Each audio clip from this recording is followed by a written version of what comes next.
Have you ever heard of a crime so shocking that it transcended borders, forcing two seemingly distant nations to collaborate to hunt down a killer? Have you ever witnessed how a beautiful young woman's promising future could be brutally extinguished by the very person she entrusted her heart to? This is the story of Tong Shao, a 19-year-old Chinese international student whose life ended not in the peaceful pursuit of the American dream, but tragically in the trunk of her own car, leading to an international manhunt that spanned the entire Pacific Ocean. Get ready to dive deep into a case filled with deception, obsessive love, and a chilling flight from justice. This is the case of the girl in the suitcase, and I guarantee it will stay with you long after the credits roll. Let's begin our journey into this disturbing true crime story now. The story begins 11 years ago, during the late summer and early autumn of 2014, in the American heartland state of Iowa, a place celebrated for its rolling fields of corn and soybeans, earning it the moniker of the nation's breadbasket. Specifically, our attention focuses on the eastern city of Iowa City, a vibrant, culturally rich locale that boasts a proud history as a UNESCO City of Literature, having been the creative cradle for numerous Pulitzer Prize winners and highly esteemed poets. Yet, it was within the seemingly idyllic and cultured confines of this city that a horrifying crime unfolded, staining its literary reputation with the dark mark of murder.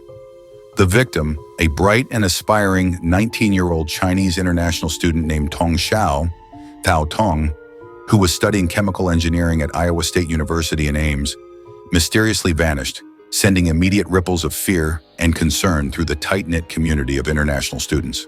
Her sudden, unexplained disappearance left her friends and family reeling, a terrifying uncertainty hanging over them for weeks. Then on a fateful Friday, September 26, 2014, the uncertainty turned into crushing grief when the Iowa City Police Department, responding to a civilian tip, made a grim discovery that confirmed everyone's worst fears. The day had been like any other for the officers, yet a call around 11:30 p.m. shattered the routine, directing them to the Dolphin Lake Point Enclave apartment complex, situated just off Highway 6. What they found in the parking lot of Building 44 was a gold-colored 1997 Toyota Camry. But it was the noxious, putrid odor emanating from the vehicle that signaled this was no ordinary abandoned car. Peering through the windows, the interior seemed unremarkable. But the moment they popped the trunk, the horror was immediate. Stuffed inside was a large black suitcase, and the instant the officers pried open its zipper, a thick, overwhelming smell of decomposition rushed out. A stench so potent, it was instantly sickening. Within the confines of that suitcase, tightly bound and chillingly concealed, lay the lifeless body of a woman. The subsequent forensic investigation revealed the devastating details of the crime and confirmed the victim's identity. Tong Shao's body was found in a fetal position, wrapped in a large white towel that was also tightly wound around her head, obscuring her face. She was clad in a light-colored top, with a pale green jacket found beside her. The most macabre detail, one that spoke volumes about the killer's cold intent, was the inclusion of a heavy 9-kilogram, nearly 20-pound dumbbell placed beneath her jacket. An extraordinary, shocking detail that suggested an attempt to sink the body had been made. Local residents informed the police that the car had been sitting in the parking spot for several weeks, but the offensive smell had only become noticeable in the preceding days, a timeline consistent with the body's decomposition. Medical examiners conclusively identified the body as Tong Shao, confirming that she had died from asphyxia, and estimated her time of death to have been occurred over 2 weeks prior to the discovery. Furthermore, her body bore marks consistent with blunt force trauma, leading the police to immediately classify the case as a homicide. The police learned that the Toyota Camry was registered in Tong Shao's name. Tong, a sophomore at Iowa State University, rented an apartment with several roommates in Ames, a different city and far from the Iowa City complex where her car was recovered. A week earlier, on September 18, her worried roommates had filed a missing persons report. They recounted that their last contact with Tong was on September 8th, when she sent a text message explaining that she was taking a bus to Minnesota to visit friends and would return a week later. They initially dismissed the message, but when the week passed and Tong did not return, their anxiety intensified. Calls and messages went unanswered, and inquiries to her purported friends in Minnesota confirmed she had never arrived. Realizing the possibility of danger, they reported her disappearance. The investigation swiftly pivoted from a simple missing person case to a full-blown homicide, focusing on the key evidence recovered from the car and the final messages sent from Tong's phone. A detailed search of bus records confirmed Tong had never boarded a bus to Minnesota. Police used GPS tracking to locate the Camry, which led them to the devastating discovery. Inside the vehicle, they found Tong's smashed-up cell phone on the driver's seat. More critically, on the back seat, they found a printed itinerary for a one-way flight. Data recovered from Tong's damaged phone revealed that no calls had been made after the very early hours of September 7th. Combining this with the roommate's account, police could pinpoint the date of her death to be around September 7th, a timeline that now clashed violently with the alibi text message sent the following day, September 8th. The printed flight itinerary was for a one-way flight to China, and the passenger's name was Xiangnan Li, Li Shuangnam. He was quickly identified as Tong Shao's boyfriend, and the apartment complex where the car was found was precisely where he rented his unit. The fact that the boyfriend was the last known person to have seen her, lived where the body was found, and had fled the country immediately after her disappearance without reporting her missing, made him the undisputed prime suspect. Since he was unreachable, police began building a profile of his character and relationship with Tong Shao. Tong's parents in China were heartbroken, sharing that their last communication was about her losing her glasses on September 3rd. They recalled a text exchange on September 7th, where she abruptly avoided a video call, claiming she was too busy, a detail that now haunted them as they realized she may have been unable to speak by that point. Her parents had planned to attend her graduation the following May, but that dream was now brutally shattered, the Mid-Autumn Festival turning from a symbol of reunion into a bitter day of eternal farewell. The hunt for Xiangnan Li was now an international affair. The evidence quickly began to coalesce, suggesting that the crime had occurred in a nearby motel where the couple frequently stayed. Investigation revealed that 3 weeks before the discovery, on Friday, September 5th, Tong Shao and Xiangnan Li had checked into room 208 at a local motel in Ames. This was the last time her roommates had a clear record of her whereabouts. The motel owner, who knew the couple well from their previous 3 stays, recalled seeing Tong in the lobby around lunchtime on Saturday. However, by Sunday morning, September 7th, their gold Camry was gone. Crucially, they had failed to formally check out. When the owner entered room 208 after the official checkout time, he found the room empty. This was unusual, as in the past, Li had often overstayed the checkout time and would always come down to the front desk to pay an additional fee and get a new room key. This time, the abrupt and silent departure raised immediate suspicion. Although the motel's surveillance cameras were malfunctioning, nearby commercial and street cameras confirmed the couple's presence in the vicinity, including a stop at a convenience store. The subsequent forensic sweep of room 208 produced chilling results. Dark bloodstains were found on the bed and the wall. Furthermore, the white towel wrapped around Tong Shao's head was confirmed to be a standard-issue towel from that very motel, leading investigators to conclude with high certainty that Tong Shao was murdered inside that room, and her body was then transported by car to the parking lot of Li's apartment complex. Xiangnan Li's swift flight to China made him the undeniable focus of the investigation. Records confirmed he took a flight from Cedar Rapids back to China on September 8th, the day after the estimated time of death. A friend of Li's, a woman named Karen, contacted police, expressing her concern because Li, who normally responded instantly to messages, had failed to reply to her birthday wishes on September 16th, solidifying the timeline of his disappearance. The police then dedicated themselves to constructing a minute-by-minute timeline of Li's actions leading up to his flight, zeroing in on the gold Camry and analyzing a wider range of surveillance footage. What they uncovered was a horrifying revelation that turned the case from a crime of passion into a calculated, premeditated murder. Footage from the day before the murder showed Li dropping Tong off at her school.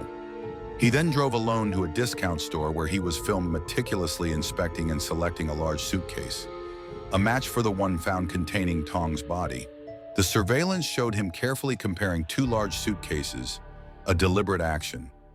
Immediately after, he drove to a Walmart supercenter and purchased two dumbbells, one 6.8 kilograms and the other a 9-kilogram weight. The exact weight of the dumbbell recovered from inside the suitcase. The evidence now suggested that the murder was not a spontaneous accident, but a chillingly planned act. The motive appeared to be rooted in a deeply troubled, obsessive relationship. Tong Shao came from a supportive, financially stable family in Dalian. Her father was a civil servant, her mother a homemaker, and she was their cherished only child. Intelligent, artistically gifted, a pianist and dancer, with dreams of a future in sculpture or biology. She excelled in high school and had a stable, long-term boyfriend from her biology class. However, after she failed to secure admission to her dream university, she opted for studying in the US, while her high school boyfriend succeeded in China. In 2011, Tong, at age 16, traveled to Beijing to prepare for the TOEFL exam, where she met the 18-year-old Xiangnan Li. Li, from Shanghai, was studying business management in Japan, but had also come to Beijing to study English, envious of friends who had gone abroad. He was instantly drawn to the beautiful and bright Tong Shao and began an intense, fervent pursuit. Despite Tong's clear communication that she was already in a relationship with her high school boyfriend, Li declared his indifference, confident that by moving abroad with her, he would eventually win her heart through sheer proximity and persistence. After succeeding in their exams, Li enrolled at the Rochester Institute of Technology in New York, while Tong began her chemical engineering studies at Iowa State University. They started officially dating despite the massive distance of 1,500 kilometers between their schools. Tong maintained an excellent 3.75 GPA and led a rich extracurricular life, teaching Chinese and even solving a Rubik's Cube in under a minute. In stark contrast, Li was highly introverted, described by his peers as an enigmatic figure among Chinese students, living alone off campus with few friends. Tong was his sole emotional pillar in America, and his dependence quickly turned into extreme possessiveness. His control escalated rapidly. Despite the 14-hour drive, Li frequently visited, and when apart, he obsessively texted, demanding to know her every move, her location, and her companions. The possessiveness grew so suffocating that the following year, Li transferred to the University of Iowa's Business School to be closer to her, reducing the travel time to just 2 hours. He often drove his blue 2009 BMW to pick her up for weekend trips, bringing her back early Monday morning. That summer, he even moved into her apartment. However, Tong's roommates openly disliked Li, noting he never asked permission to move in, never helped with chores, and even used their address on traffic fines. His desire to isolate Tong was evident, as he once sabotaged a group travel plan by booking only 2 tickets for himself and Tong, leaving the others out, and he secretly accessed her social media accounts, leading to fierce arguments. Tong's cousin noticed a profound change. The once outgoing girl had become withdrawn and deeply internalized. Tong's roommates were so averse to Li that Tong rarely referred to him as her boyfriend, leading them to believe her high school boyfriend in China was her official partner. Li was clearly unwelcome in her social sphere. This explains why they often stayed in motels during the weekends. A month before the murder, Li moved out of Tong's apartment and into the Dolphin Lake Point enclave, the final resting place of her body. Tong even helped him with the moving expenses. Despite a last, seemingly loving comment he left on her new Facebook profile picture, "Beautiful Tong Tong," Tong had reached her limit. Her decision was final. She was ending the relationship. The fragile relationship finally fractured completely just 4 days before the murder. On the afternoon of September 3rd, Li called Tong, who accidentally answered but failed to notice, leaving the call connected for 21 agonizing minutes. During that call, Li listened in horror as Tong spoke with another man, complaining that Li was miserly and that their relationship was not truly love, revealing her intention to leave him. Li was enraged.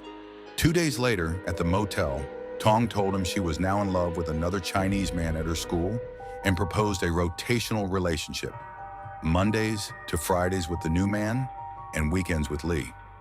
Li was adamant, demanding she choose one, and immediately arranged a one-way flight to China for September 8th, using a family emergency as an excuse to his senior classmate who helped book the ticket. The next day, after his calculated purchase of the suitcase and dumbbell, he picked Tong up, they had a strained dinner, and watched a movie. They returned to the motel room in the early hours of Sunday, September 7th, around 1 a.m. Tong once again brought up her refusal to give up the other man, leading to a violent and desperate argument. In the heat of the struggle, Tong tragically lost her life. Overwhelmed by fear, Li frantically wrapped his deceased girlfriend in a towel, drove away without checking out, and headed to his apartment complex. Vehicle tracking data placed Li near the Skal River between 3:30 a.m. and 4 a.m., with multiple stops, strongly suggesting he attempted to dump the body. His plan to sink the weighted suitcase was thwarted by the river's shallow water. Having failed, he drove back to his apartment, parking the car with the body in the trunk. As morning arrived, Li rushed to pack his belongings, leaving his apartment in disarray, a clear sign of panic. He even took the time to impersonate Tong, replying to her father's text message. That night, he drove to the airport. Since there were no direct flights from Iowa to China, he had a layover in Chicago. Worried about missing his connecting flight, he contacted his senior classmate again to help him rebook a ticket from Los Angeles to China. During his frantic transit, he used his phone to send the fake message to Tong's roommates, explaining her supposed bus trip to Minnesota and his emergency flight home, all while claiming she was using his phone, which was about to die, a fabricated excuse to buy himself crucial time. He then flew to China, landing in Guangzhou, where he stayed with a friend, lying that he had lost his passport to use his friend's ID to check into a hotel.